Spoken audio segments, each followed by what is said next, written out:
A U.S. government program secretly injected people with plutonium as well as uranium, the article goes on to discuss. This came out earlier in February. There's fresh reporting on it today. You've also got Anthony Giucciardi.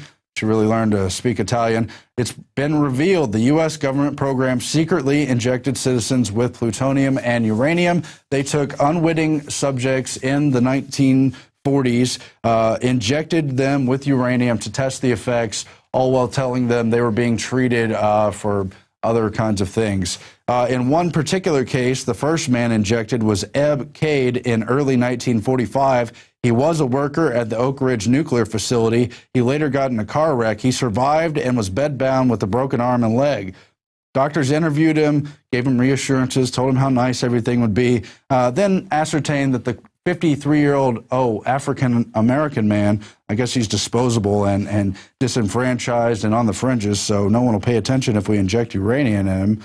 They found he was otherwise healthy, eating well, drinking well, had no other serious illnesses, so they realized they had a healthy subject and juiced him up with 4.7 micrograms of plutonium. Isn't that nice? It's not clear who ordered the injection, but it's clear it wasn't for the health, the article quips. They continued to experiment on him. They pulled 15 teeth. They tested his bone tissue. Never told him what was going on, although he had some idea because, according to the reports, he escaped from the hospital one night. Anyway, he died later, like less than 10 years later, when he was still a, quote, healthy man. They tested plenty of other people. They eventually investigated this in 1974. But this was done first through the Manhattan Project secretly, then later somewhat less secretly through the Atomic Energy Commission, all to find out what the effects would be.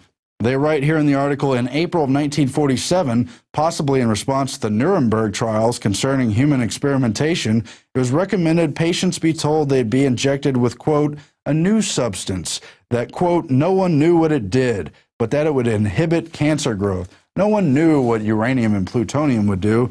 Here you go.